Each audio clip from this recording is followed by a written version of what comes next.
Mereka berteman sejak lama, bahkan menjadi kerja di negara orang pun sama-sama juga. Lalu mereka bertemu dengan seorang wanita sosialita yang tampak kesepian dan kebingungan, hingga berujung begituan. Film dengan judul Con el Corazon en la Mano yang dirilis pada tahun 1980 yang lalu akan menceritakan kisah mereka. Pria ini bernama Gato. Dia kerja di sebuah pabrik dengan suhu yang cukup panas, ditemani sahabatnya bernama Bakako yang hampir tak terpisahkan. Mereka datang dari negara yang sama. Sudah lama mereka berteman dan bahkan mencari kerja pun di tempat yang sama. Berbeda dengan Gato, Bakako sudah punya anak istri. Dia merantau ke negara orang hanya untuk menafkahi mereka. Sehabis pulang kerja biasanya mereka pergi ke klub buat santai dan senang-senang. Karena dirasa membosankan, pada akhirnya mereka pulang duluan dan mencari tempat klub yang lain. Ketika akan masuk ke sebuah klub, mereka melihat seorang wanita berbaju merah keluar dengan tatapan yang anggun. Kira-kira siapa dia? Tatapan itu langsung membuat Gato jatuh hati. Lucunya, mereka bertemu kembali dengan wanita itu kedua kalinya di tempat yang berbeda. Kali ini di mall.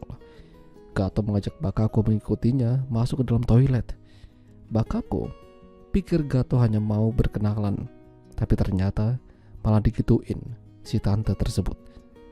Si tante awalnya berontak, tapi lama-lama malah kenaan.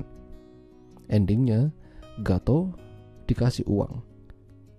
Wanita yang bernama Zaida itu berterima kasih pada Gato karena sudah memberikan kesenangan hari itu. Agak aneh, bahkan Gato kebingungan.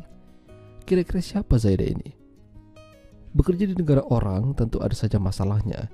Bakako ternyata punya hutang pada seorang rentenir untuk dikirimkan pada keluarganya. Mau tidak mau Bakako harus membayarnya. Di sisi lain ternyata Zaida sudah punya suami yang cukup tajir dan kerjaannya selalu dinas ke luar negeri terus.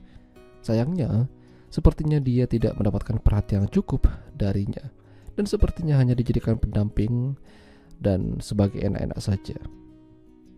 Suatu malam, Zaida kembali menemukan Gato dan Bakako, namun hanya ngajak Gato saja buat naik ke mobilnya.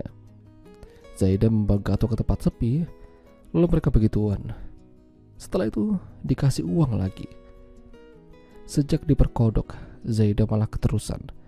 Zaida merasakan kebebasan dalam dirinya.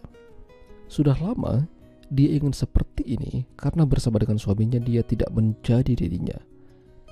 Ternyata, Zaida dulunya hanyalah seorang kupu-kupu malam di sebuah klub. Diangkat menjadi seorang istri orang kaya raya, tapi hidupnya terkekang. Bersama Gato, dia bebas mengekspresikan dirinya. Di sisi lain, Bakako punya masalah karena gak bisa dan gak mau bayar hutang atau bayar uang mingguan pada rentenir.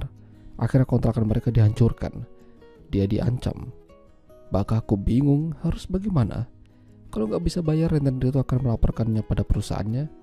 Kalau Bakako pekerja ilegal, itu artinya dia akan dideportasi. Apa yang ditakutkan terjadi?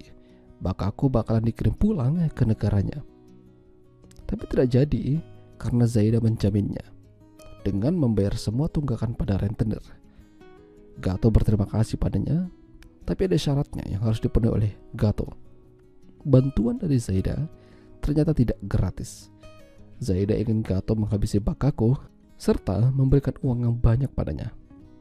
Gato sangat dilema. Itu adalah uang yang banyak. Kapan lagi dia bisa mendapatkan uang? Bakako adalah sahabat yang baik. Gato seperti tidak punya pilihan lain. Dia membawa Bakako ke sebuah air terjun lalu mendorongnya di sana hingga Bakako tak terlihat lagi. Tapi setelah itu Gato sangat stres dan menyesal. Bahkan dia ingin mengakhiri hidupnya, namun gagal. Gato diajak Zaida ke sebuah klub dan menari secara liar di sana. Dia kembali menjadi seperti Zaida yang dulu. Gato masih kesal pada Zaida. Hingga pada akhirnya Zaida melepaskan tembakan ke arah Gato, mengakhiri hubungan mereka yang tidak jelas. Ya, setidaknya Gato sudah pernah merasakan dapat uang yang banyak. Dan begituan sama tante sosialita, meski endingnya menyedihkan. Ya, Itulah tadi alur cerita film Con el Corazon en la Mano. Jika kalian suka dengan video ini, jangan lupa untuk tinggalkan like dan sampai jumpa lagi.